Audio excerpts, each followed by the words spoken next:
Yo, SojuTalk Nation! On this week's episode, we'll be covering Fuego releases from P1 Harmony, ENHYPEN, and AB6. We'll also be cooking up some spicy news coverage and discussing Kingdom Episode 4 in State of the Nation. So prepare your body, turn up the volume because we coming in hot. Hit me with that intro!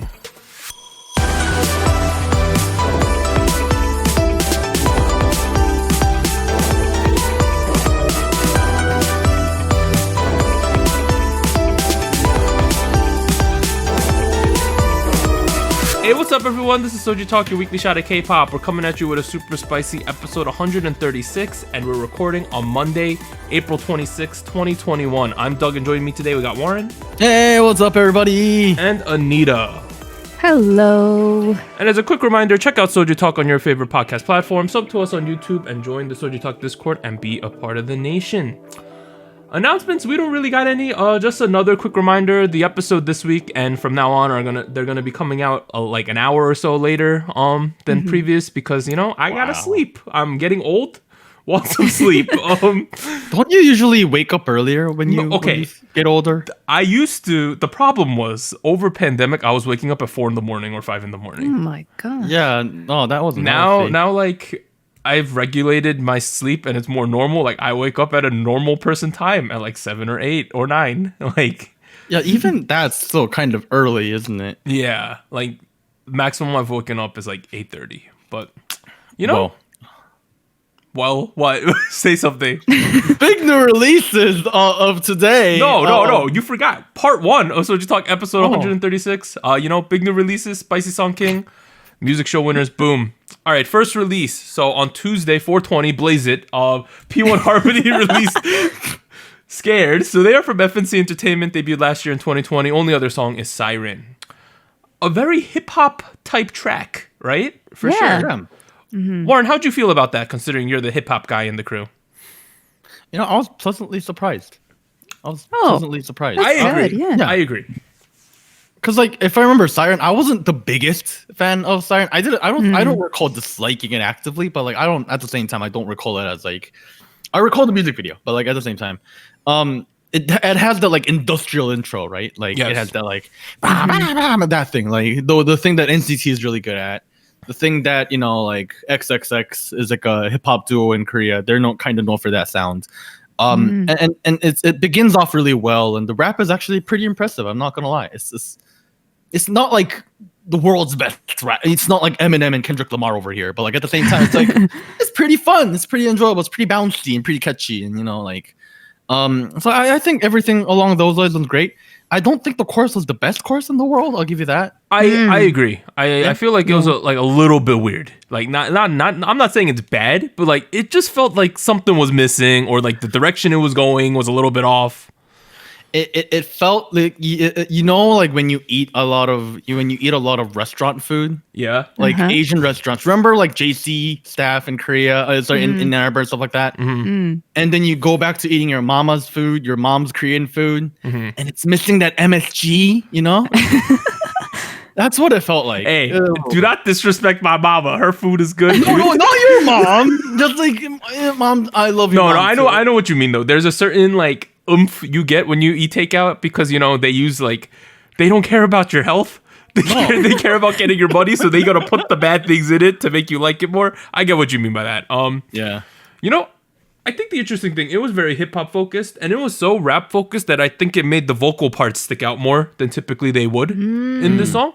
And I thought the vocals were good. I agree with Warren. The rapping was better than expected. When I started listening to the song and it was just rap for big portions, I was like, we're walking a fine line here, right? Sometime, there's levels to this. In idol rapping, there are people who rap at a level of someone who's just a rapper in Korea. There are other kids who are man, barely man, we didn't have a rapper. This kid's our rapper now, right? And there's other kids that are just they're pretty good. I think this was above average, and I thought that was a good look for them, considering some of these kids are really young in this group, 15, so 16. Young. Oh, wow. Lots of potential. And when we compare this song, Scared, to their last song, Siren, it's two very different looks. And I remember we covered that. We didn't really cover Siren, but we talked about it when we were talking about a bunch of the rookies that all debuted in the same week. Right. Mm-hmm. And I remember us saying that P1 Harmony was our favorite song out of those. Yeah. interesting prospects for this group, I'm gonna say. But what about you, Anita? For me, I kind of focused more on the vocals, even though there was a lot of like hip hop based rap type sound. The choreo was really, really nice. I thought it fit the vibe, the concept. They used this prop, like a football, like American football, and they kind of insert a little bit of like, what is it called? Like, basically like hitting each other. What do you call it? Tackling? Tackling, yes. They do Anita. God. I'm not a fan of football. Hit each other, and I was like, "Is All right. Continue. They do a little bit of tackling in some of the choreo. I found it a little odd because I just didn't see the addition of that prop in that bit.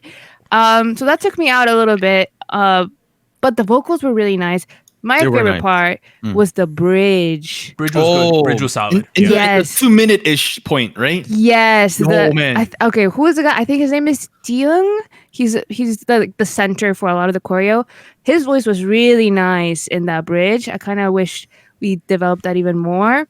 But yeah. It was really groovy. And like I honestly got a lot of older NCT vibes, like Cherry Bomb. And whatnot, and like I think they were trying to focus on like a 50-50 between a rap and a vocal line, which was weird because they had only 2 rappers. But at the same time, here, I think the vocal line definitely stands out a lot more because there's not enough of it. There's not enough. That's not the right word. There's not a lot of it, and like it definitely makes it scarce, and you look forward to that moment. I really like that. So. This music video has a lot of, I don't want to call it B-roll footage, but like there's a lot of lore footage is the better word. I don't really know. There's a lot of Weigukins or like non-Korean people shots.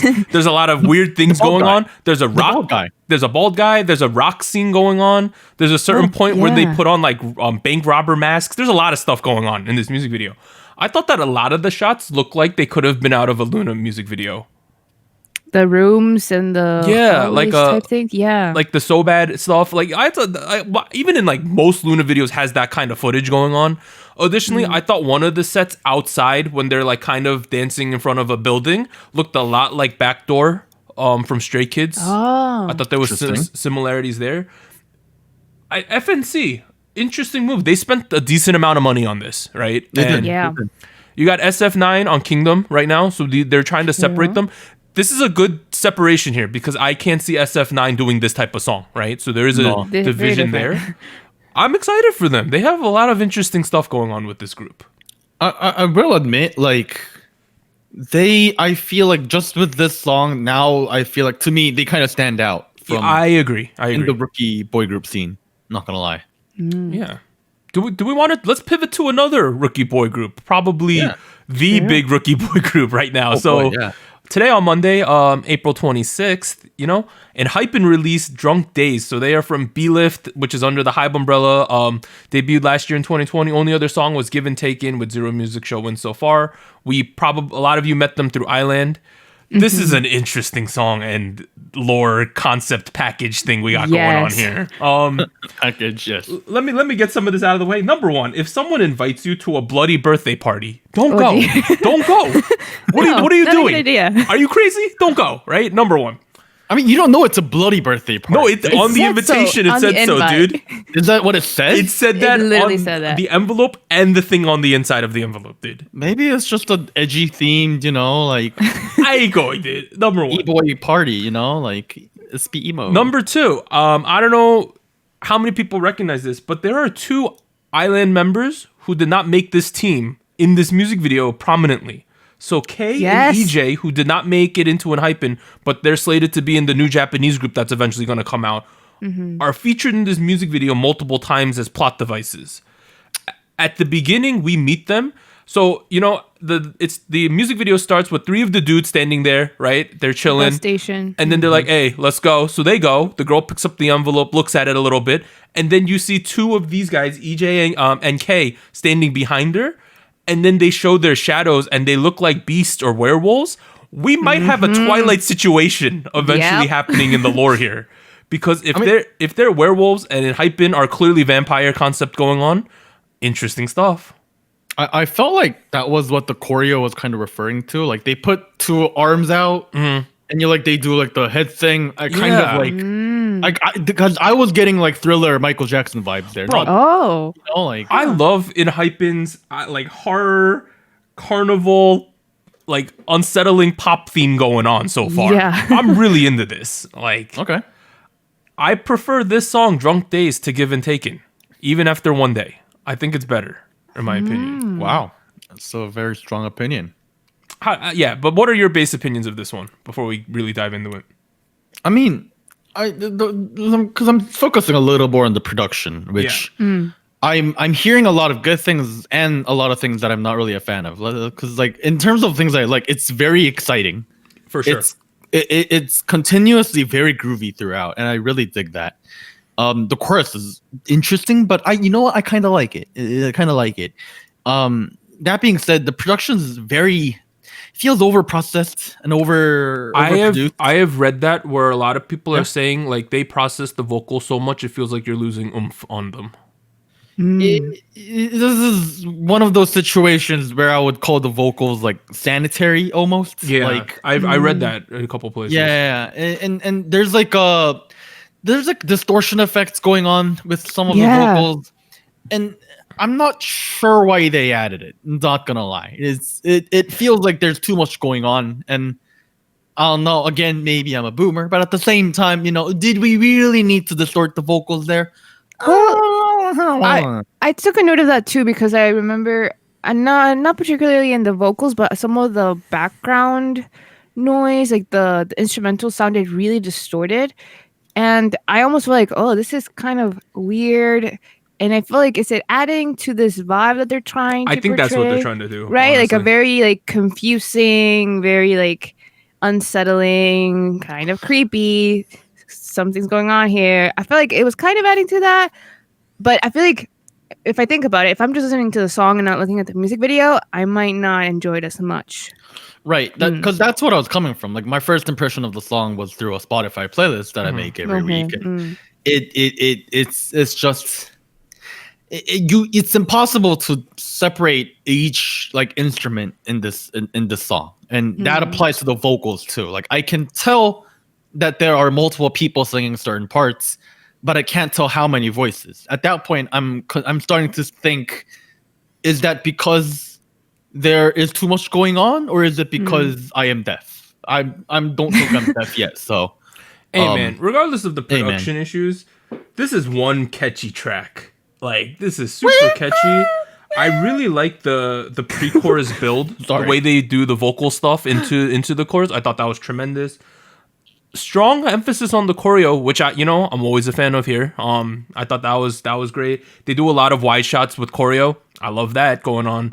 You usually love that. The music video in itself is crazy town. Now, let's preface this that we are not giant, like, we like ENHYPEN, but we are not super involved in the backstory or the lore. So what we're saying is very base level, face value, like what we can remember from Given Taken, plus what we can see in this music video today. Like, there's probably so much symbolism and stuff going on that we just don't understand, because that's not the type of ENHYPEN fans we are. That being said, whatever is going on, it seems interesting to me. A lot of blood, So much blood. So much blood. That was kind of cool. There's definitely like alternate realities going on, right? Like flashbacks almost, I think.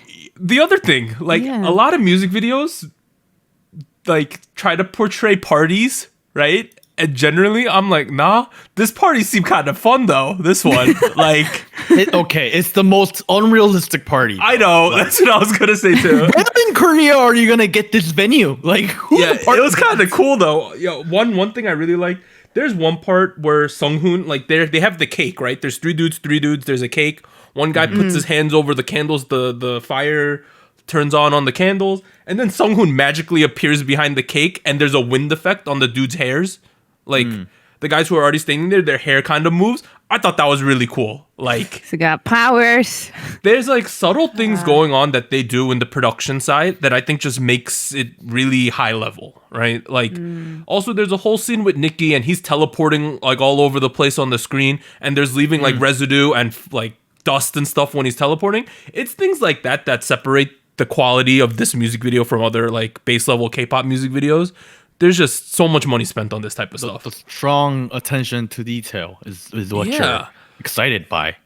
Bro, like Bloody Fountain, like okay, you know, okay. For me, the CGI there wasn't that good. No, you know what? I'm not expecting like high quality CGI with these, but at the same time, I feel like there was too much blood at a certain point. I was like, this is comedy, bloodbath. Tarantino over here. Like, what is so much blood? You know, like looks like grape juice at some certain points too. Let's put it this way: with the amount of effort they put in, we are talking about all the crazy stuff in this music video, which means that they accomplished their goal, right? I think they accomplished it very well. Yeah. I have a question about what you guys think happened in the actual party though, because I was trying to follow along with the story, right? Okay. And there's a lot of blood, and I think they feature in the music video a lot of members like drinking this tainted red liquid, and I assumed it was blood. It has to be blood, Anita. It has to be blood, right? So I almost feel like they have like this weird shot where there's like a woman who is like giving them blood. And I'm guessing like it's like an origin type of shot, like a flashback of sorts. So I was wondering, did they turn everybody in that house into vampires? Well, here's the thing. What I got was, I think they got turned to vampires last music video, and this is a vampire party. Right. And there's something. So they're already all those people. I think that house? they're already vampires, and when they consume blood, or like you know how certain types of vampires in media, they like their senses get heightened like once they consume more blood, you know, like they go a little berserk or something, right? I think that's might be what's going on here. I don't know, or this woman has special party blood that makes you get drunk and dazed, you know, like that's sort of how I saw it. I saw it as a frat party, and they were like, "Oh, I'm having this drink. You should drink too." Yeah, and there's a certain point where Sunu is running away, well, essentially running away from K and EJ at this party, right? Like, there's a certain shot where... So, if you remember, there's a shot where Sunu, like, starts, like, looking back behind them, walking through a hallway. He's doing that in reaction because, like, K and EJ are, like, creeping at this party, and he sees them. So, they're setting up some crazy stuff, I think. And it's gonna be a fight. I'm excited. Dude, I hope there's, like, a fight music video or mini movie or something. I'd like to see it. Like, I'm not normally one for lore, but like something about this package got me interested. I feel like I've never seen you this excited about lore. Maybe not even maybe I just like ENHYPEN a lot. I really like them. I think like they hit the type of K-pop I like real hard, I would say. Do we have anything else to say about the Hype Boys? Pretty good. Pretty good? I don't know. I'm never drinking blood, but I'm kind of curious. Tastes like iron, dude. You've never like cut your lip and tasted your own blood, dude? No, like that's like the thing. Like that's when you do that. You're tasting like 5 drips. You want a whole cup? I don't want a whole cup, but I'm kind of curious. All right, punch yourself in the nose and then just drink. We're moving on. No. Okay, let's move on to the last song. We have AB6 with Close. They are from Brand New Music, debuted 2019. That doesn't feel right. Really? No, 2019. 2019? Okay. Last 3 songs were Stay Young, Salute, and The Answer with 7 music show wins so far. Why does that feel wrong? I feel like they're older, but they're not. Because they were here for that group and produce 101, sir? Yes. Okay. 101. Yeah. I think the thing with this song Close, everyone can tell. This is really a throwback to their older style. Like the Breathe era. I think the other song people were comparing this to was Blind for Love. Yeah, that one. They're back to Deep 6, AB6. Like, whether you like that or not. And that's definitely what they're going for because Warren mentioned to us before the pod that that's literally what they said in their press release, right? For this one. Like the whole press release was like, oh, this is supposed to be a sequel to the 2-part album they did for their debut. You know, we're going back to our roots kind of deal with something that is very reminiscent of that era. So, you know, that's what you got. I like this, though, because I thought AB6 was the strongest at the beginning. I thought that the last couple releases weren't really my jam. This my jam, though, this one, you know? Okay. Anita? Well, I noticed the return to this type of sound.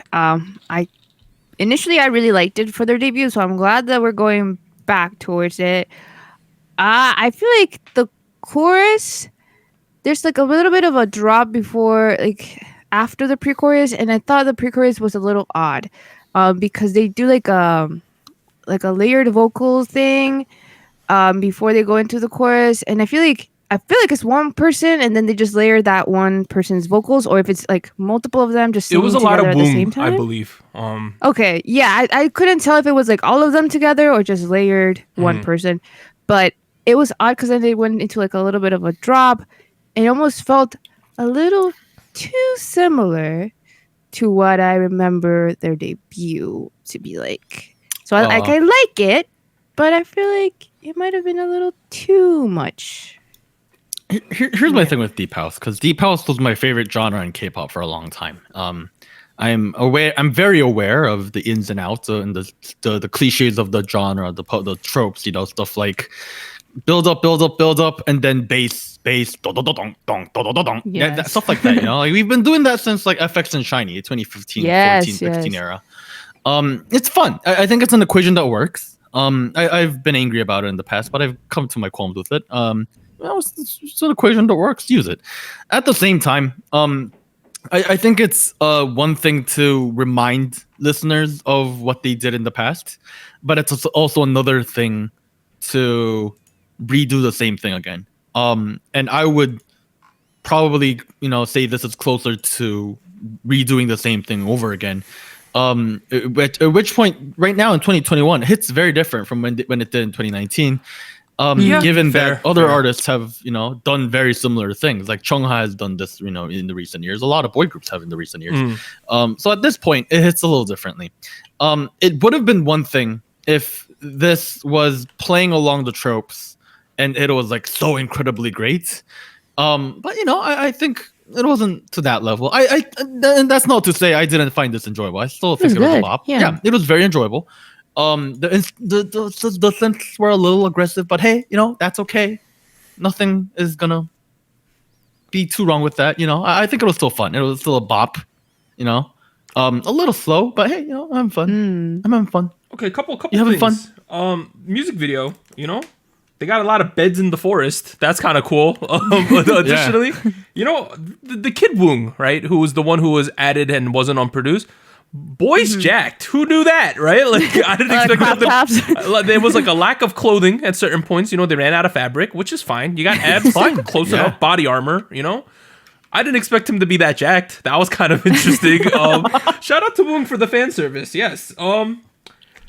Overall, though, I personally like this style of AB6, but I do agree that it can feel dated based on stuff we've seen recently or based to their own original stuff. Yeah. I wonder if they're going to stay in this direction, because the fact that they feel that they need to do a sequel to their original sounds realizes that they recognize that was probably when they had the greatest success. So I'm assuming that they're going to trend in this direction, but I do hope that they change it up to an extent. I agree with you. House music is a genre with so many possibilities. Yeah. I think they can take this and go other places with it. But that being said, I'm not the most excited by this, to be honest. Well, I was excited just because I feel like this was a positive shift, because I have just not really been a fan of the recent stuff. So I was satisfied with this. Okay. All right. That set. Oh, Anita, want to talk about the set? Yes, the one set. Anita, talk about it. Explain it to us. Yes. Someone talk about it, quick. Yeah, I want to talk about it because the minute I saw the teaser, and they use this very interesting imagery where they're like in like a circular building, like there's like that one building like that's a ring worn out. Building. The one other song that I associated with is Kim Lips from Luna's solo called Eclipse. I think they have a lot of shots where she's in that building. There's been a lot of other music videos that use that building. I think Victon also used it. Oh yeah, not too long ago. And I think the fields were also featured in other Luna music it was videos. also in Vix's The Closer, Stray Kids Elevator, Minso Zero. There's a lot of other times it was used before. Quite the popular spot. Oh, you know what I noticed about the music video too? They had the whole red thread thing. Red red string. Yeah, do you know about that, Doug? The legend of the destiny of the red string? About it because of Hotel de Luna to an extent. There's an episode that deals with it, I believe. Really? Does it have something to do with like soulmates and marriage and Right, stuff? right, Kinda, right. yeah. Right. Your destined love soulmate should and you should be connected with the red thread. That was And cool. now I like that. I was confused because the members had red threads connected to each other, and I was like, "Does that?" They're meant to be together, like as a group. Okay. Warren, you're reading At too much least, into yeah. this. No, okay. Well, I look into it. It's too much. You look into it. It's lore.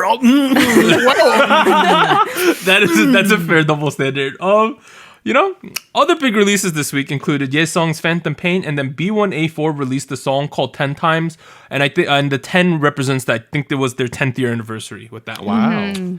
But we're now on to Spice King. So basically, we're going to go over our chart from last week and then see if we want to add any things to our chart. And the song that places number 1 on it will be this week's Spice King. So last week on episode 135, Stacey's ASAP picked up their first crown. Second place was Day 6, You Make Me, and third place was Kang Daniel's Antidote. New candidates this week include P1 Harmony's Scared, ENHYPEN's Drunk-Dazed, and AB6IX's Close. Anita, you can go first again.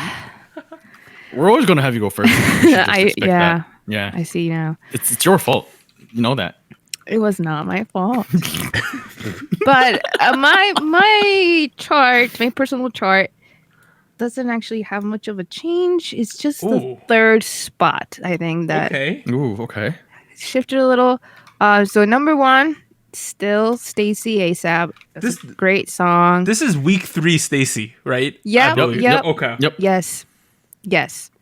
Second, Day 6, You Make Me. Okay. I really like it. I think the chorus, the shift in the chorus, how it progresses is still really cool. And then now for third, I think the new releases this week were all really pretty good. But the one that I'm interested the most, and I think I will keep up to see what they do with promotions and live stages, will probably be ENHYPEN, because their stuff is really interesting at the moment. All right. Looking forward to it. Fair. I'll go next. I changed up my chart considerably this week. Did Oh. you now? Wow. Third place, I have AB6IX's Close. Whoa. All right, nice. Okay. Is it close or close? Can I not- Close. Close. Okay. Close. Or close. Who knows? Who knows? I didn't pay attention to that. Close. Who knows? Second place, I have Stacey's ASAP. So not a huge change up there. Yes. Okay. First place, I have ENHYPEN's Drunk-Dazed this week. Whoa. So that is my chart. All right. Sadly, ENHYPEN's not on my chart. Oh, god That's damn it, alright. Warren. On third though, I do have Kang Daniel from last week. Antidote. Nice. Antidote. I kind of dig it. Who knows? You're not alone. You're not alone on Yeah, that. I'm not alone. We got a lot of YouTube comments. Number 2, second place. P1 Harmony. Scared. Wow. Oh, nice. Yeah. Yeah, I don't know. I was. Yeah. I do think it's. To be frank, I'm feeling very similarly about P1 Harmony and ENHYPEN and Kang Daniel at this point. I think they're all really well made. It's just I lean towards this a little more personally. Given that it's not very often that I see a group where I listen to the rap and I'm like, it's kind of nice. So there you go. Second place, P1 Harmony, Scared. Now first place. Oh no. It's ASAP by Stacey. Oh god. Yes! Yes! It's a climactic. We got a problem. We have a problem. Yeah, I know. Oh. We have a big problem. All right. Oh, no. Stacey's ASAP is going to get first place. 8 points, right? As they should. Noise. Yes. That's gonna happen. Big number. Second place is gonna be ENHYPEN's Drunk-Dazed with 4 points. We have a tie for third place with both songs at 2 points. So the two songs are Day 6's You Make Me and P1 Harmony's Scared. Oh. How do we break this? Because both of you voted for them. I didn't vote for them. What do you want to do? Should I decide or should... Let's go. Should we we go look revote? at Harold's Haven real quick? It's not that full this week. Our patrons did not care this much this week. You know what? 3 votes count. I know which song I prefer out of the two, right? Which one? Which one? I prefer the Day 6 song if I had to make the choice. Or do we want to just leave them as tied in third place? We could just do that too. Yeah, let's tie them. Let's tie them. All right. Tie Then them. we got a tie this week for third place. It's Day 6, You Make Me, and P1 Harmony Saved. Oh no, is it P1? Scared, right? Scared, yeah. Scared, you know? And then second place, of course, we have ENHYPEN's Drunk-Dazed with 4 points. And then first place again, Stacey's ASAP Second Crown up for Hall of Spice next week. It's week 4 Stacey though, so we'll have to see. Going strong. Wow. I think it's gonna be kind of difficult for them, to be honest, because we have ITZY, On and Off. Oh, what? Hot Issues debut, BB potentially we're covering as well. Oh, we're covering BB? We might. It's open. Yeah, but ITZY generally wins our chart like every time they come back. But finally, we're at show winner this week. Anita, hit us with the winner. Yes, it is singular because Kang Daniel swept all the awards with Antidote. So he won on the show champion, music bank, show music core, Inkigayo. So total of 5 wins for his Let comeback. me just look it up because I believe M Countdown had an irregular week because they were doing K Contact instead. Okay. But let me see if they announced the winner or not, because I might be wrong about that. They did not. All right, so he just won 5 out of the 6. He probably would have won 6 out of 6 if they had M Countdown. Yes, most likely. All right, but we are now at the end of Soju Talk episode 136 part 1. We'll be back after a short break. 3, 2, 1.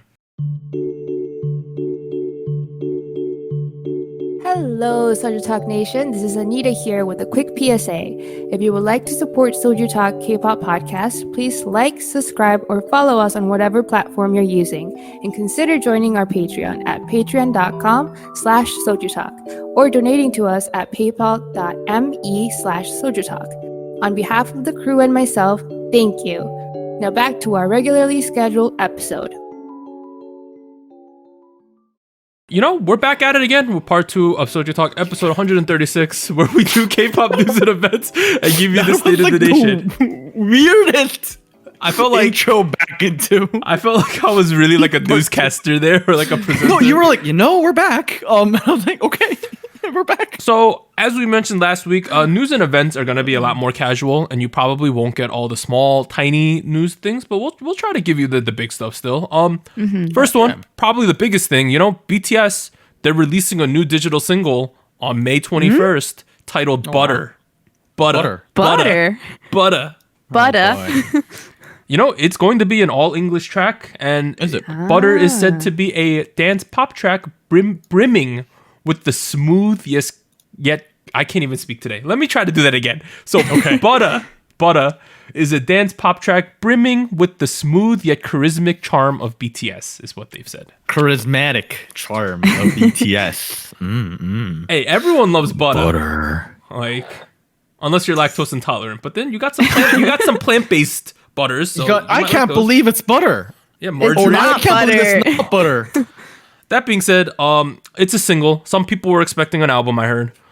Hey, let's just be happy we got something here. Yeah. B was like last year, and that was an album. Shout out to I.O.I. We ain't getting anything ever again. So you should be happy that you at least getting butter. But you just fingered all the weird ones out there, Douglas. I'm involved in that, Laugh because it hurts, Jeez. That being said, it should be interesting. Another English track. Let's see if they could follow up.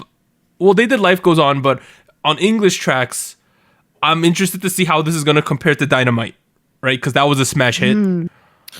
Just that title, though. Yeah, I feel like they're trying to do something along those lines, Dance pop track with the smooth, charismatic charm. Let's break that down, because when they say pop track, when they say dance pop track, I'm not expecting EDM. I'm not expecting hip hop. I'm expecting like smooth pop, like a BPM of somewhere between 110 and 130. Something very safe, like Ooh, that thing, like very funky. Yeah, something. I'm expecting something funky, like bring in the Motown jazz funk, those smooth bass lines, that's what I'm expecting. Oh yes, yeah, bass. Right, because they say smooth yet charismatic charm, like. I bet this is gonna be Dynamite 2.0. Hey, regardless, I like that. The people at Now Hype clearly know what they're doing. I'm sure it's gonna be good. I'm excited. Whenever BTS comes back, it's a big deal. Hey, I think the McDonald's promotion might be hitting around this time too. Right? Oh boy, extra butter for your French fries. Right? I've already said this. If the BTS McDonald's collab has like some kind of swag, like a BTS bag or a cup with their faces on it, I'll get it, right? If they don't, if it's just like the meal without anything, I ain't gonna get that. It ain't worth to me, you know? You're not a dedicated army, Doug. Clearly, sir. All right, other HYBE stuff though, right? Okay. So there's going to be a HYBE Insight Museum, which is open on May 14th in the lower ground floors. I think it's floors 1 and 2 of the new HYBE building in Yongsan, Seoul, which is a pretty booming area right now. And it's going to be taking up 4,700 square meters. Seems pretty large. Man, yeah. It's pretty big. It's essentially like a HYBE museum, right? So they said in the release, along with various content created by HYBE artists, I don't know what that means. There's going to be stories about HYBE's music made by the label's artists and creators. In addition, the museum will include records of the artists and fans' moments of glory. So I'm gonna assume that's like awards and things like that, looking back on big moments. And there's going to be a space where visitors can experience music using the 5 senses. Oh, this reminds me of something that SM has, right? I remember going to like a space that SM had for their the like, SM Town. Yeah. SM Town. I don't know if it's labeled as museum or not, but they had like a little bit of a. It was the one at COEX, right? Yes, right next to it. And yeah, this sounds very similar. So I feel like it'd be nice because it was really nice when I went over there. Okay, 5 senses though. Let's think about that. I feel like sound and see, that's fine. Right. How are you gonna taste BTS? You know? Hey, they're gonna put butter in your mouth as you're listening to the track. They'll sell food. Okay, Smells though. What if you're into that? What if you're into that? What could that mean? The sock that Jin wore for about a week. No. Here's the that's musk not what it means. of BTS. No. I mean, okay, you know what? I'm not even a huge BTS fan, but like, I'm interested in this. This seems like I would be really curious. I'm very curious as to what they're gonna do. Maybe who knows? I'm sure we'll see reviews and stuff, and I'm very curious as to what they're gonna do. But just know though that this museum is going to be operated via a pre-booking system. It makes sense because if not, it's going to be a madhouse. Which can be done on the HYBE Insight website and the mobile app, which is going to launch on May 3rd. So wow, yeah. And not only is this just for like BTS, but it's Big Hit Music, B-Lift Labs, Source Music, Pledis Entertainment, KOZ, and HYBE Labels Japan. So it's all of the HYBE stuff is going to be included in this museum. Okay. So what you're saying is I can experience G-Friend through the sense of taste. Dude, the way you're wording stuff today, so sus. What I'll say though, on a big picture level, I think it's cool for tourists. Well, obviously the Korean fans are gonna like this too, but there's not too many like K-pop destinations in terms of tourism, in my opinion. Like there are a couple places you could go. Well, SM Town's closing, right? There's a couple like K-pop stores and a couple music stores, but there's not too many like destinations. Like maybe you take a picture at the Psy Hands that's outside of COEX from Gangnam Style, or maybe you take a picture outside of certain agencies from behind the fence, right? But the fact that they're doing more museum stuff, I think is a great idea because it's like it's a destination point then, right? Like people get excited, and a lot of people go to Korea after they get interested in Korea through K-pop. So I think it goes hand to hand together. Right. I remember like I think there was a year when like all of us went to Korea kind of back to back. Was it like 2019 or something like that? 2019. Yeah. And the conclusion coming out of that was like if you're just into K-pop, this is probably not worth going to Korea. Maybe this is a step away from that direction, you know, like if you enjoy K-pop, you go to Korea and, you know, like you go to the museum that will experience the music through their 5 senses. I think the other thing is there will most definitely be a museum store, a merch store connected. Why wouldn't they? I'm really in favor of that because I think a lot of companies, like from both sides, I think for fans, it's cool because you could buy direct. That's the best thing. Yeah. And directly support your favorite artist. Number 2, I think that a lot of companies are missing out on money by not doing that because, you know, let's say I'm in the Luna. I want to go take a picture out of BlackBerry Creative. There's no store I'm just gonna be like, all right, take the picture and dip, right? Like, right. if there's like a BlackBerry store and there's Luna merch, I'm gonna You probably buy it. spend a lot, you know? Like, Wait, yeah. When I was in Japan, I went to the AKB store. I dragged my 3 friends who have no idea what this group is, no idea what these people are. And I was like, Warren, we are in Akihabara. The AKB theater is right over there. We're gonna effing go, and you're gonna come with me. And I went and I bought like a jury notebook. I remember this. I have it somewhere over there too. Oh, yeah.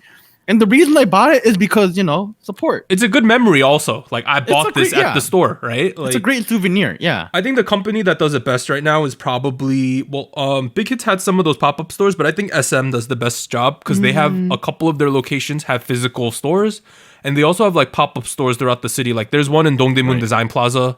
There's a SM store there. So that's pretty cool. On the business side of things, not related to Hype really, but CJ E&M is going to be shutting down Stone Music. So they're not shutting it down, but they stated, we are liquidating Stone Music.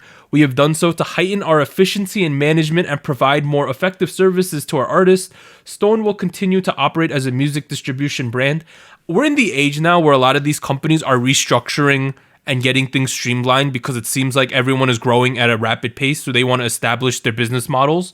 So it's not like Stone Music's done or your favorite artists who are there are gone. They're probably just going to be moving to other CJ labels and things like that because they're trying to, optimize everything. So some of those artists who have been managed by Stone Music include Davichi, Eric Nam, Roy Kim, and TO1 is their current name. It is said in the press release that it's presumed that they're moving to other labels. Kind of makes sense to me. They want to get their things aligned. Yeah. I imagine TO1 is going to go to just off the record. I would assume so. Or Swing, potentially. Oh, yeah, that too. But so the current sub-labels of CJ&M include AOMG, Higher Music, MMO Entertainment, Swing Entertainment, and Off the Record. So Higher Music is not included in that anymore. Oh, it's not anymore? Okay. Yep. That makes sense. But, it makes sense to me. They're restructuring. But I think the way that it was first noted, people were like, oh, does that mean all the artists are gone? But we all got to remember that CJ is this massive conglomerate, so there's a lot of room there. All right, final topic, Cube's new girl group, Lightsome, released some information, right? Okay, wow. So there's 8 members. Their ages are from 2002 to 2006. Oh, geez. Oof, young. They're young. Some of the kids you might know. Han Cho-won from Produce 48, who got 13th place, and it was also revealed that she got rigged out of the group, I believe. Man. Yeah. You have Nayoung from Produce 48. She got 21st place. There's a Yoojung. She got 51st place. And then a girl I remember from the unit was Juhyun. She got 25th place. She was this really young girl who danced really well at the time. And it was kind of interesting because she didn't really fit the unit show because their whole concept was rebooting, but she was a trainee. So those are the 4 notable kids, and they are set to debut in the first half of this year. Oh, wow. Wow. I didn't know some of these kids moved into Cube. Yeah, I'm also happy that Cho-won is finally going to be in a group because I feel like she got the short end of the stick a lot with the whole rigging situation for sure. Yeah. How do we feel about this group? I'm kind of hyped for it. I'm excited. I saw a training video that Cube uploaded with 3 of them. I think Cho-won was one of them, but I don't remember the other 2 girls. And they were doing a dance choreo thing, and they were really good. I know Cho-won for her singing, right? But her dancing is really good. Main dancer level type of skill. Wow. So I'm really excited to see where they go as far as sound and concept because they can dance. Yeah, they also released the positions of all the members. So if you want to look them up online, you can. They specifically laid out who's what. Wow. Cho-won is apparently the main vocal. She's not really a choreo person. No, she was she was always a main vocal, dude. Yes. Well, yeah, that was going off of what Nita said. I'm interested to see because so we got this group Lightsome from Cube, right? And then we have that former founder guy of Cube making that hot issue group that's debuting next week. I'm gonna compare them, regardless. You know what I mean? Right. I know it's not great to compare rookie groups, but it's kind of hard not to in this situation, right? Because it's kind of have to at this new point. Cube and then new group from people formerly related to Cube. We're gonna definitely compare them, and we'll have to see. what happens there. I'm looking at the teasers. It looks like they're not doing Girl Crush. I'm glad to see that. I'm kind of sick of Girl Crush. It's been a long time. All right. Well, lastly though, Cube signed MOU. Let me see. Memorandum of Understanding. Got it.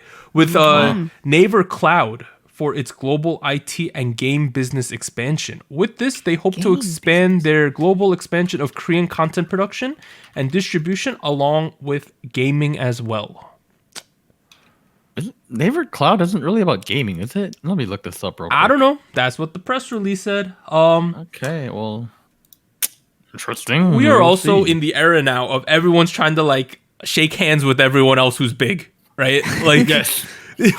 Business. Yeah, it seems like since we started the pod, there has been so much more business stuff than we ever imagined we'd be covering, right? Right. Yeah. We cover a lot of business stuff. It's now. like it's good and bad because K-pop has always been corporate, but it is super upfront corporate now, right? Like people are like, here are our partners, here are our partnerships. This is what we're doing, right? It used to not be like that. I mean, I think of it as a couple ways, right? Like it kind of makes sense in that we have seen the impact IT can have and tech can have in any given industry, especially with something like this, right? Because like K-pop it's not simply a music industry anymore. It's an industry based it's a off of money music. making, yeah. Right. So like I can kind of see that. That's a cool evolution almost, right? Because like tech is the fastest and easiest way to reach a bigger audience as quickly as possible. That was a bit of a redundant sentence, but you get the idea, and it's pretty cool. Yeah. I know we're like in the era of buying albums, like you know how album sales are through the roof. I wonder, number one, does that plateau at some point? Number two, what happens to all of these massive things we're doing, like the companies are doing once this plateaus or dips, right? Because these album sales are funding a lot of this, I believe. So what happens once that money starts to decrease? Right? That's some good food for thought, right? No, because eventually, I don't know if we have hit the peak yet. I don't think we have yet. Oh, really? I don't think so either. Like just seeing the growth every year, but at the same time, it's gonna hit a peak at some point. Yeah. It's not like a always growing industry. Like it's always got a peak at some point, and like at some point it plateaus. Hopefully, it doesn't decrease. Like. Yeah, but like one's like, okay, let's say we regress a little and people don't buy as many albums once like global pandemic is over, right? Because I think that's driving it a lot. Let's say we get back to normal, not as many albums are being sold. It's going to be interesting because these companies have invested so much for the future now, but if the consumer base decreases, what are they going to do, right? That's like the big question. I mean, at that point, you sell a different product, and True. like the tech products that they're setting up right now could be their new model for profit. Let's just gotcha everything. That's the best way to do it. I'm surprised there isn't any like big company like straight up gotcha. Well, there is technically. These superstar games are gotcha, but right. I mean, we haven't had a company big enough to do like gotcha in a while besides SM, right? Like yeah. Now we have hype, so who knows? They should just do it. Just get all the money. But Might happen. announce big comebacks this week. So we have BB on April 28th, which is in a couple days. We have One Us in May 11th. Uju Sonyo Black. It was announced. So Solal, Exi, Bona, and Unsol, May 12th is going to be happening. TO1, formerly known as TOO, is in May. TXT and Woo are at the end of May, and 2 p.m. is confirmed for the summer as well. Ooh, 2 2 p.m. 2 p.m. They doing it. Wow. Oof. Listen to my heart. Speak with you. All right, we got some state of the nation stuff to talk about, right? Yeah. How y'all doing with your lives? I got vaccine number 2. Right? Oh, hey, yo. Yay. Anita, you got vaccine number 2 as well, right? Yes, today actually. Yo, yo. So I haven't gotten mine yet. I got mine I'll have to on wait till the Friday, weekend. right? Okay. I did have side effects on Saturday, y'all. Nothing Not too severe. bad. Nothing severe. I just, Friday I was fine, hydrated. I heard that after you get the vaccine, you shouldn't exert yourself too much, so I didn't work out that day or anything. Good, yeah. Woke up Saturday morning. I'm lying in my bed. I'm like, Mr. Stark, I don't feel too good, right? So that's what happened there. Main symptoms I had nausea, number one. Like Ooh. it felt like I had indigestion, something like that, because yikes. like you know how when all right, I don't know if this is explicit, but when you're about to release stuff upwards, you saliva collects in your mouth. That was happening. Oh yeah. I had that, and I was like, "This ain't that's good. not This ain't a fun. good look."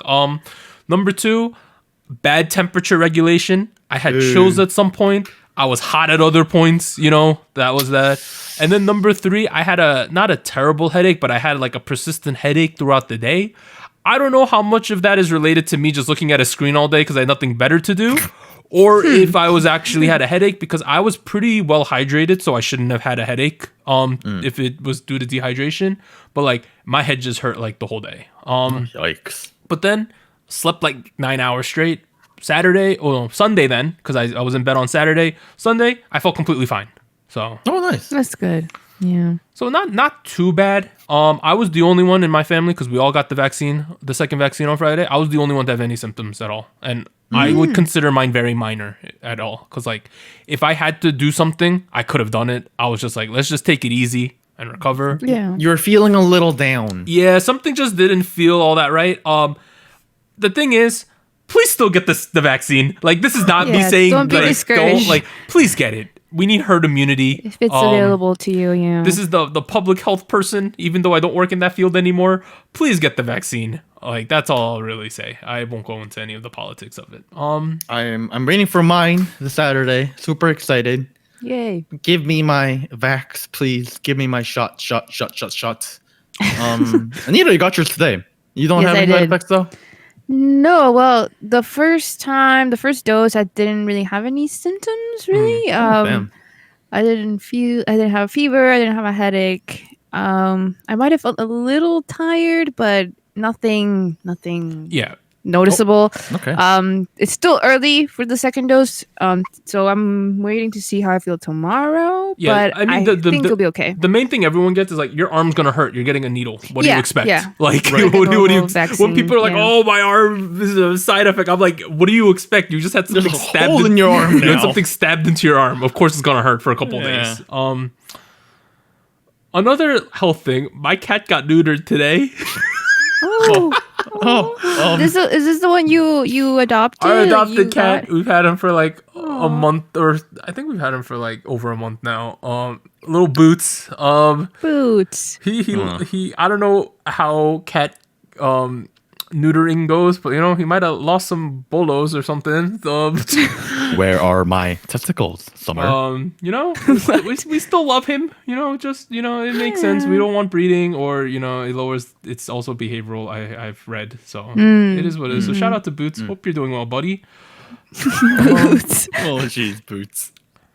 In terms of my anime watching, right? Yes. Animu. Some things I watched a series called all right, it's called Danmachi is one of the Japanese names, but the English name is one of those animes where the name is so much more sus than the actual anime. So sort of like Bunny Senpai is kind of sus. The name of this one is it wrong to try to pick up girls in a dungeon? Let's just be clear. He does not pick up, well, he physically lifts one girl, but he does not pick up girls in this dungeon. That's not how this show is. Misleading. It's the show with the boob string girl. Yeah, it's essentially SAO, Sword Art Online. It's basically SAO. There's also a dungeon. There's also floors of progression. You know, it basically is the same show. Also, the main character of this show has the same voice actor as Kirito from SAO, so it literally sounds like Kirito's just doing this stuff. So that's that one. That one's interesting. The second show I watched was I watched another isekai, but this is Overlord. It's it's essentially if you ran an evil campaign in a video game, is this show. Oh. Like, he becomes an overlord, and he's like a neutral evil guy. So he does evil stuff. And the interesting aspects of this show is sometimes they like humanize his enemies, because they're like, you know, they're not also the best people ever, but like he's clearly the evil side. So they'll like humanize his enemies for a couple episodes, and then he'll just kill them. You know, like what? He'll just kill them, because that's how this show is. Because he's a bad guy. He's the overlord. He's like an undead lich or something. Oh man. And then lastly, my favorite show I watched this week was Miss Kobayashi's Dragon Maid. Oh boy, let's go. This is like a slice of life comedy. Essentially, this office worker lady, when she's drunk, she meets a dragon and invites her to be her maid, essentially, because she's into maids. And that's the whole premise of the show, is their adventures together. It's super wholesome, right? Like, their episodes are like, oh, we have to make omurice today. Or, oh, this character wants to go to school like a human. Or, oh, I wonder what Kobayashi likes. Those are like the episodes. It's really light. Season 2 is confirmed for the summer, so that's why I watched it. Okay. Highly recommend this show. I did not expect to like it as much as I did. It's like because our normal lives don't involve maids, nor do they involve humanized dragons. But like, it's like everything's kind of relatable and like it's super kind of relatable. Yeah. It's so cute too.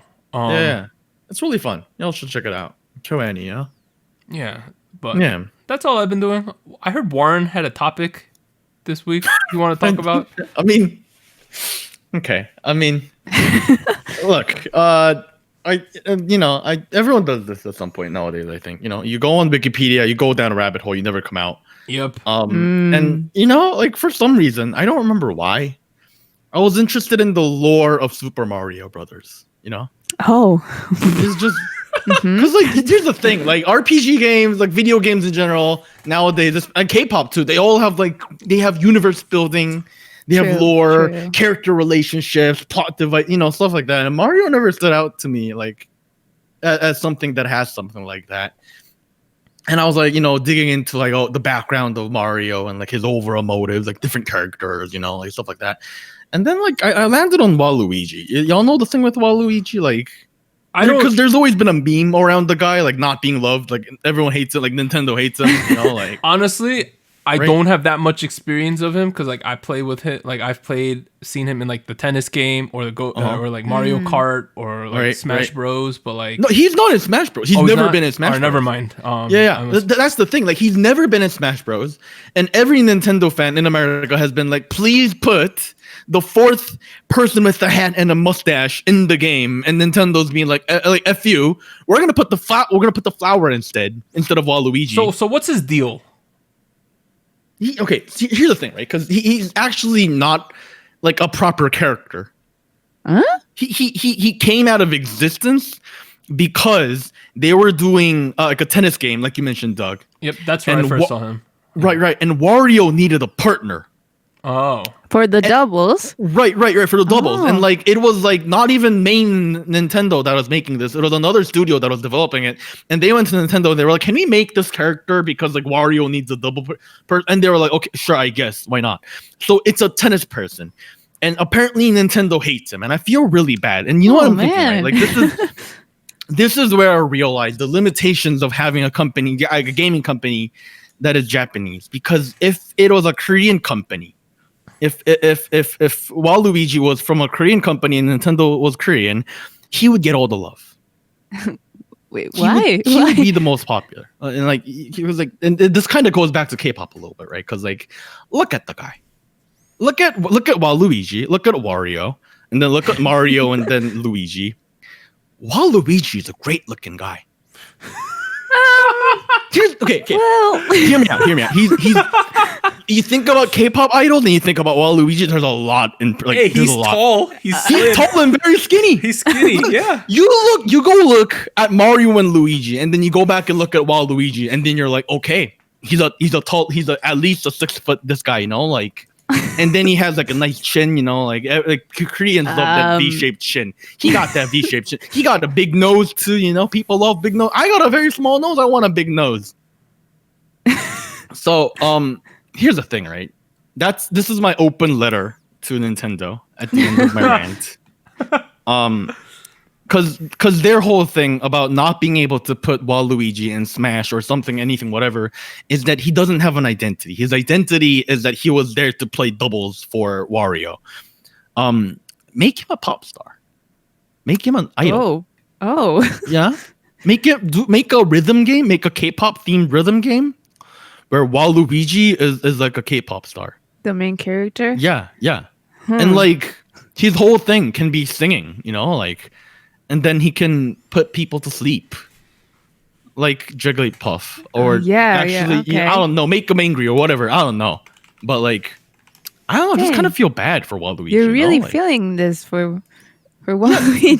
This is what reading 3 hours of Wikipedia does to you. Wow. And like, it's not even like those like normal Wikipedias. It's like one of those like fake The fan ones? Yeah. And there's like all this random crap information. Oh my god, dude. there. Okay, all animes have one of those, and the have a fan for wiki. anime? Yeah. And the level of quality between them varies so much. like some of them, some of them are great. It's like click spoilers to see what happens in the light novel, right? And you can read everything that happens. Other ones have like no detail ever. They're like 4 pages. They're like relationship between the main hero and the heroine or whatever, and their love interest. They go like, let's say the guy's name is Warren, and then your love interest, the whole description of your relationship is Warren's love interest. That's all they write. like something like that. I'm like, well, that's helpful, right? Like, but so you just have an open letter to Nintendo, right? I just felt really bad for Waluigi, man. Dang. Like, Yeah, you're 'cause, like, showing a lot Wario- of empathy for a video game character, sir. seriously, because like Wario had his own. He has his own thing. He's a video game guru now. You guys know that? That's his thing. What? You guys know WarioWare? Nope. No. No, it's like a game series where like the plot of it is that he is like a CEO of a video game company. See how much world building there is in Super Mario Brothers? Like, That's so interesting. I know there's a lot, and I highly suggest you guys dig into this because like it's a great way to waste How about time. Warren dresses as Waluigi for Halloween this year? I don't think I'm tall. You're sitting. No one can tell your height, dude. I'll do Luigi. I'm wearing green, dude. I'll do Luigi. You want to do Mario, Doug? Sure. Let's just do that. Okay. Then.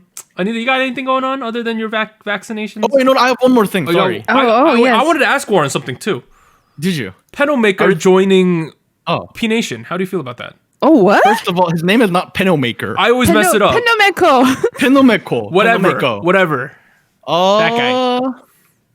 I I mean, didn't know this. I don't know. It's kind of interesting. It kind of says a lot about P Nation, right? Because like at this point, P Nation is doing a lot of artists that are generally trendy, and Penomeko is one of those. I wouldn't justify. I wouldn't label Penomeko as just a rapper. You know, like Correct.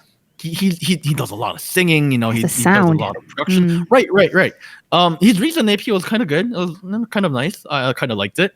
And P Nation, he joins P Nation along with like D-Arc, Haze, Crush. right? Crush. No. Jesse.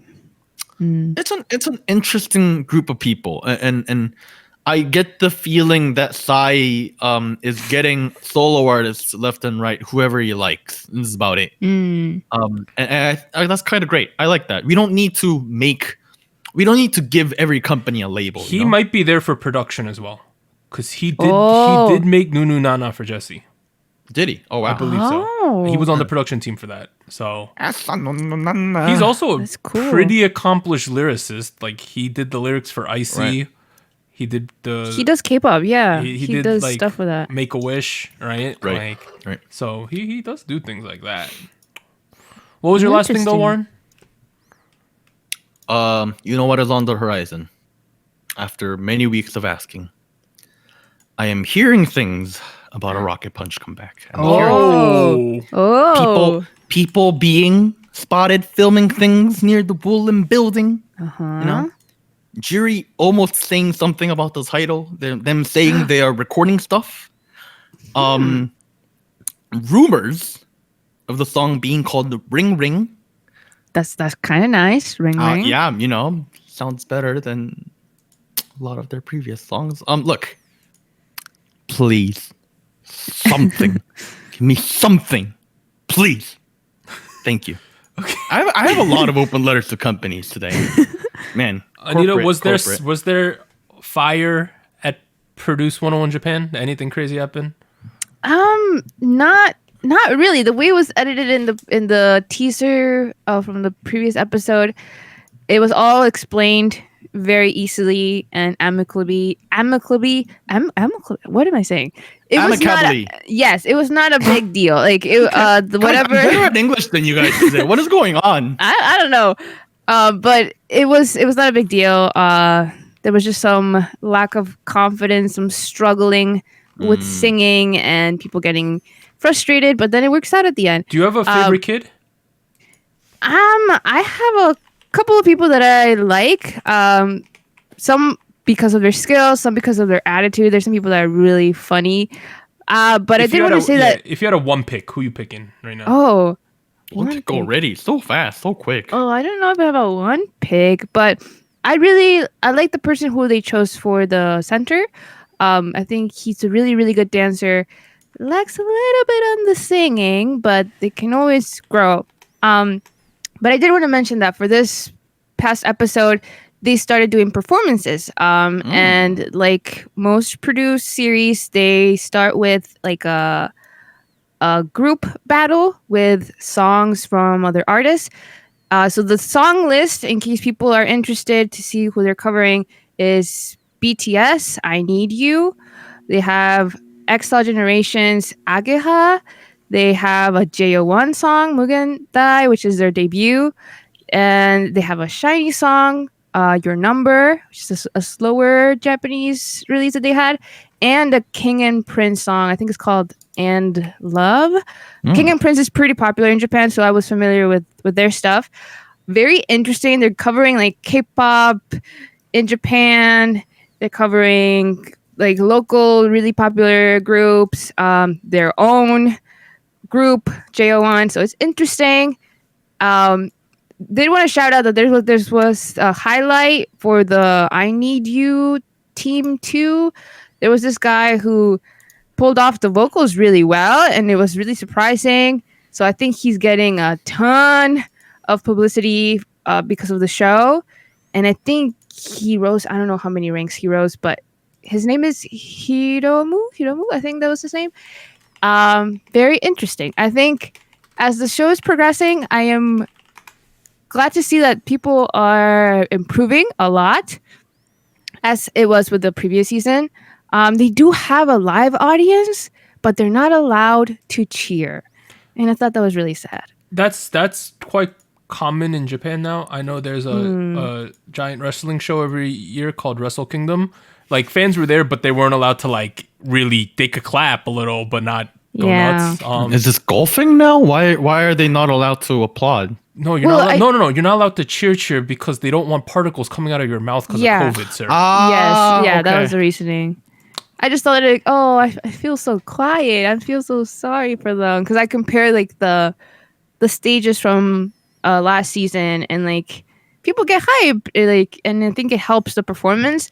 But I just felt like it's not as encouraging maybe, but at least they're there. You know what you can get hype about and yell about when you're watching Kingdom at your house. That's what you could get. They're crazy. Okay. All right. I see what you did there. Kingdom. We're in round 2, which is starting with episode 4, and it's called the Reborn round, essentially, right?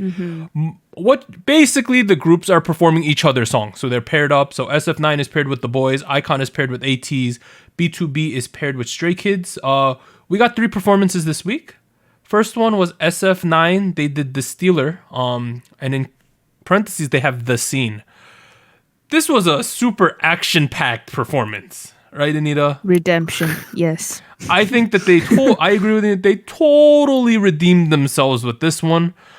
It might have been a little bit too much guns. Like there was so many guns in this performance. Very noir, obviously. Rowan was back. I think that was one of the big points people were making because he had been busy / injured lately.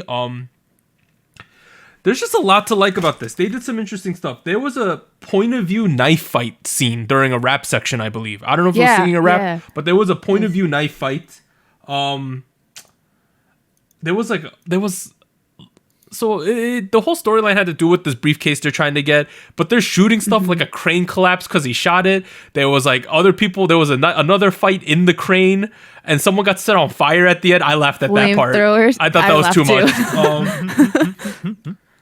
But I think regardless of how overdone some of it might have been, it finally felt like SF9 has arrived on Kingdom, right? As FNC saw last round that they're like, all right, these people are spending a lot of money. We got to spend money too. They clearly did this time. The gun safety was kind of sus. Another thing I found sus was, so it was notable in this group that I think some of the kids were lip syncing, and the mouth to lip sync was really off at certain points, at least in the recording I watched. Like some of it just didn't make a lot of sense. That being said, I think they did a great job of keeping the stealer as the stealer, and they didn't change it up too much. And I like that from them. What about you, Anita? Yeah, I would agree. I think they changed it, but like very very small changes that I think made sense. Like I think the biggest change that I could tell was a lot of in the arrangement of the beginning, like how they started. Like they changed some of the melody, like the harmonies that they were using, and I thought that was really nice, and it made it fit their more like darker theme, or less of the sound that the boys had with this song. And I think it was good, because I think the song itself is a great song, but I think it still kind of fits SF9 as it wasn't originally. So I think they made the right choice. At first, when I heard that they were doing the Stealer, I thought like, oh, well, they already performed this on the show for the intro stage. So it felt like I kind of wish they had done something different, but I liked how they did it. So I liked the song. So I think it turned out well, where it could have been a little bit like a comparison of how the boys did it in their intro and then how they did it. But I think everything worked out well for them. So I'm happy. This was my favorite out of the three we saw. Like, same. I would agree.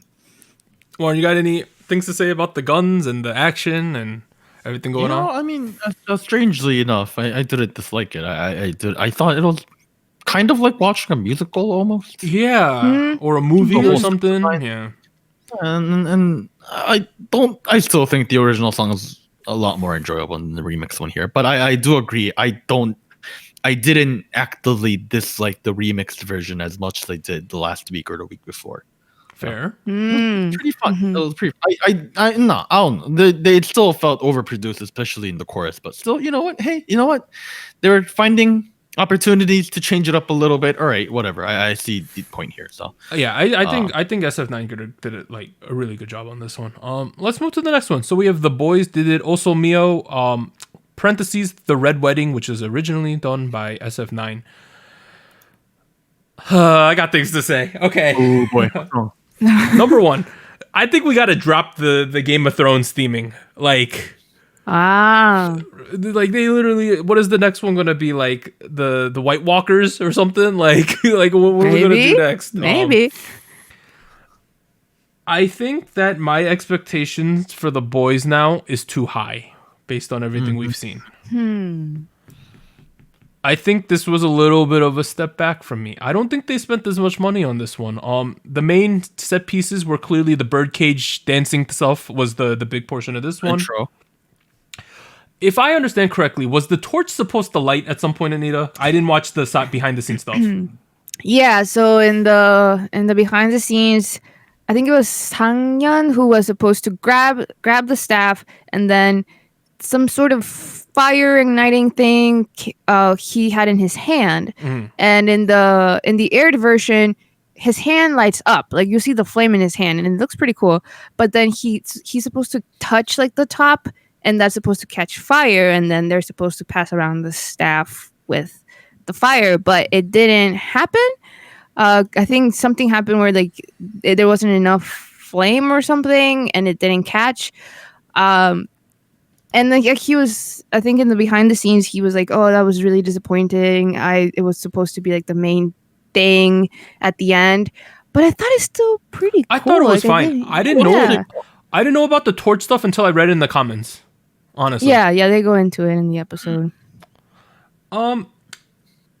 I think that obviously, well, no, it's not obviously. I think the boys are the best dancers on this show, and I think they still prove that. I just felt like this performance didn't feel totally cohesive to me. Like, What do you mean? I didn't feel like I completely understood what was going on in this one without like reading about it.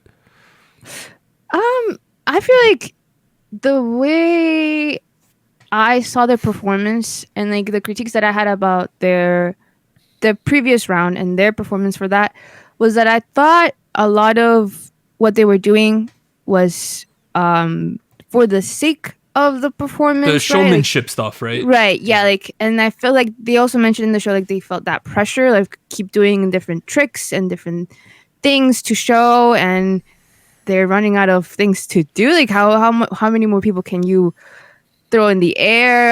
True. I feel like I get that, and I felt like at some point it might seem like they were just adding things to just add them, like not necessarily have like a storyline or like a real purpose for them to be there.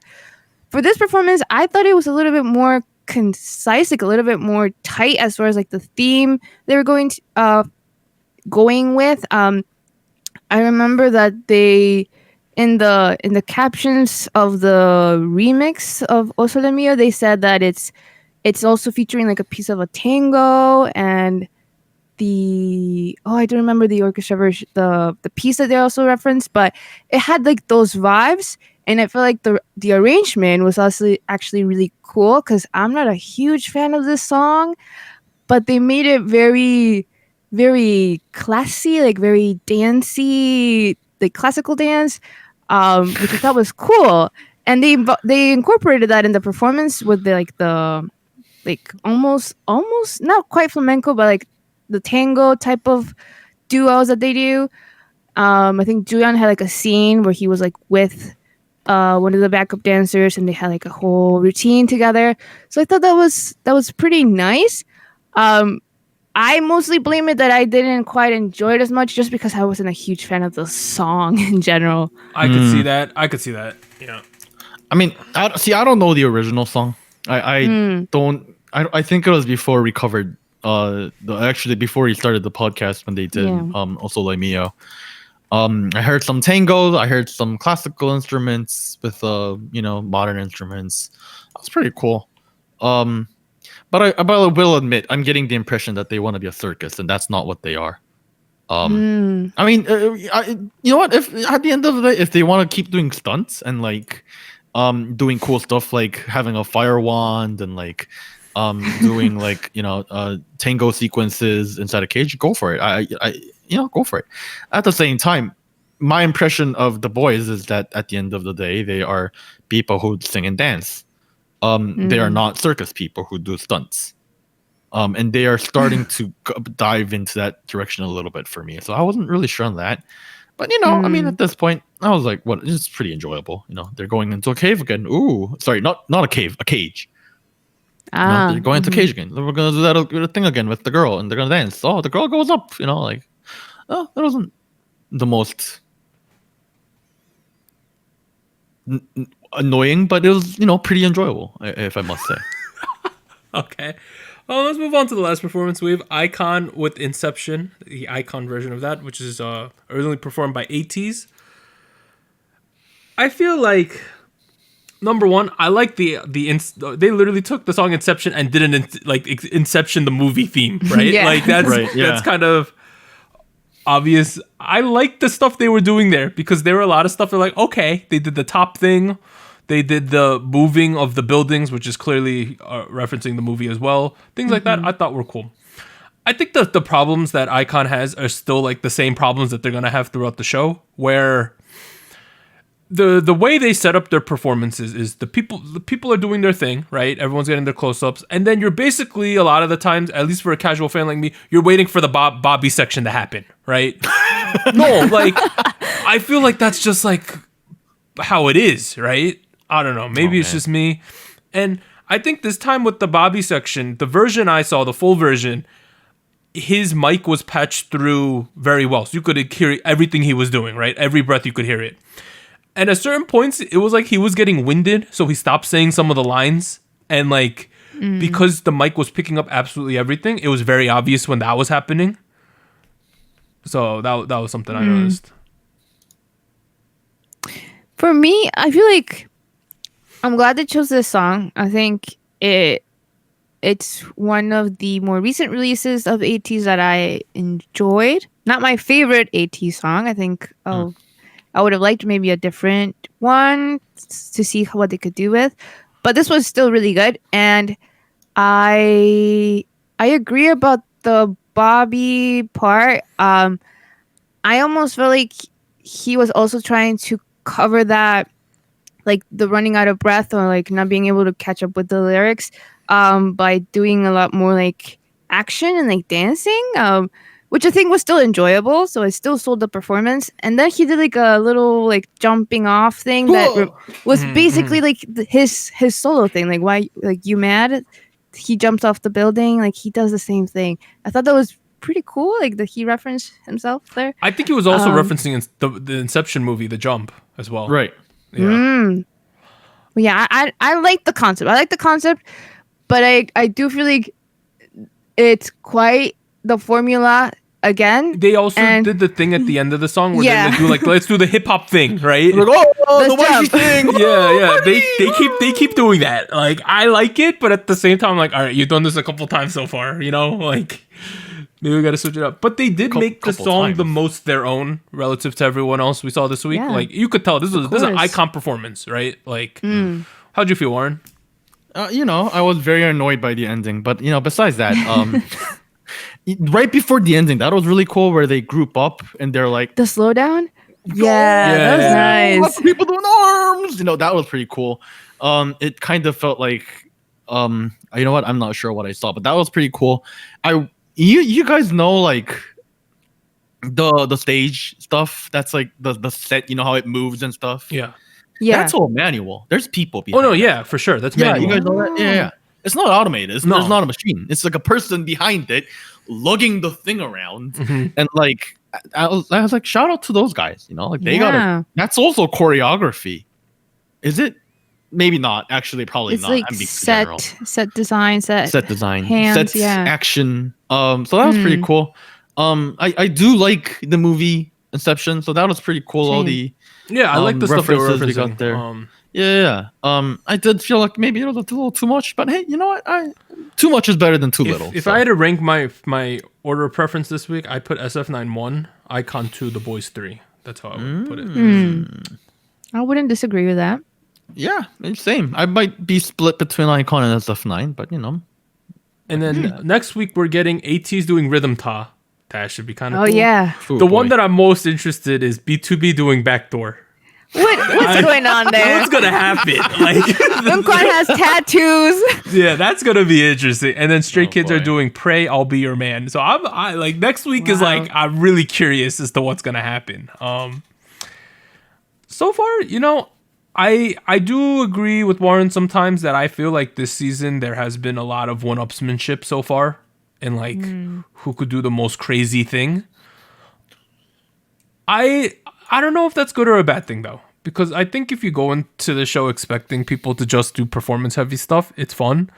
But at the same time, other people are like, they are sometimes butchering some of the original songs through production, right? Like, so it is what it is. I mean, I my opinions have changed over the weeks, to be honest. Because like, if you listen, because like a couple weeks ago, I was like very turned off. Yeah, like this isn't for me. Now I'm like, maybe I was too limited. Maybe it's entertaining. My opinion. It's like, like I don't watch the full episodes. I watch the performances. So every week when I watch them, I'm like, what's going to happen now? Like, how crazy are they going to get? Right? Like, what are they going to do now? Like, oh, they're going back to the cage. All right, give me more of that. Anita, you watched the behind the scenes, like all this, the whole episode, right? Did anything crazy happen that we should know of? No, they just kind of go more into like the prep work for their stuff. Like SF9 had to do like they actually did invite like a musical actor to help them pull off the whole scene story that they were going for. They had to like train for like the stunts, the gun and knife stunts that they were doing.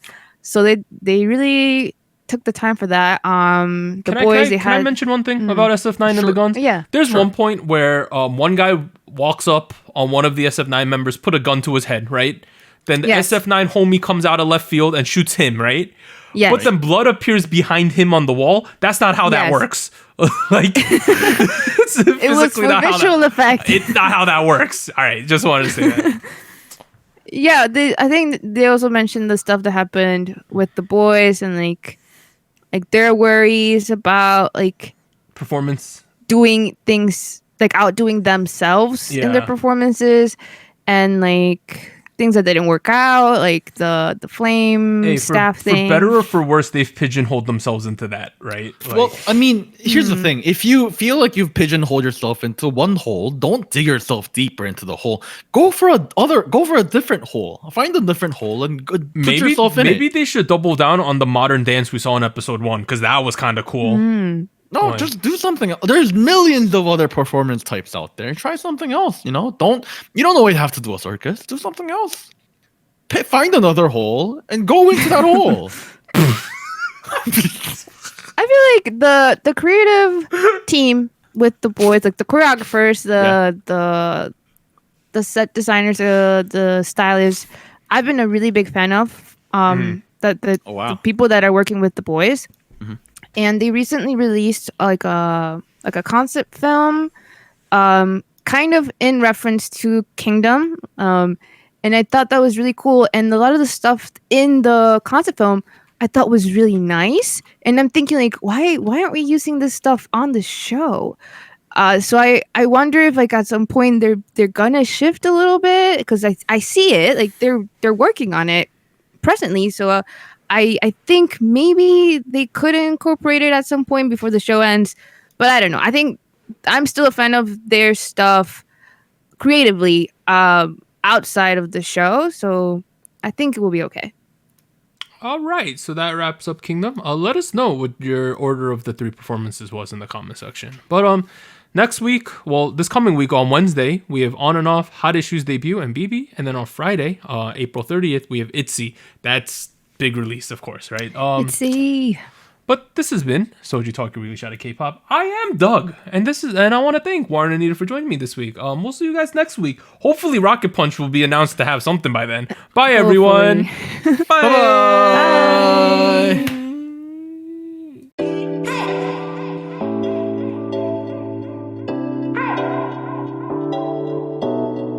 Special shoutouts to our Fiesta patrons: Based Mina, Delmonic, Jedi, Goku Mama, Jacob, Luke Daniel, Malfiar, NJ Parks, Tier.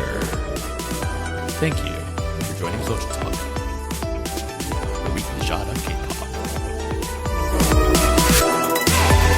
And special thanks to our Discord server mods: Jacob, K Music Erday, Koala, Malfiar, Max, No Bias Luna, Tuggles, and Wolf297.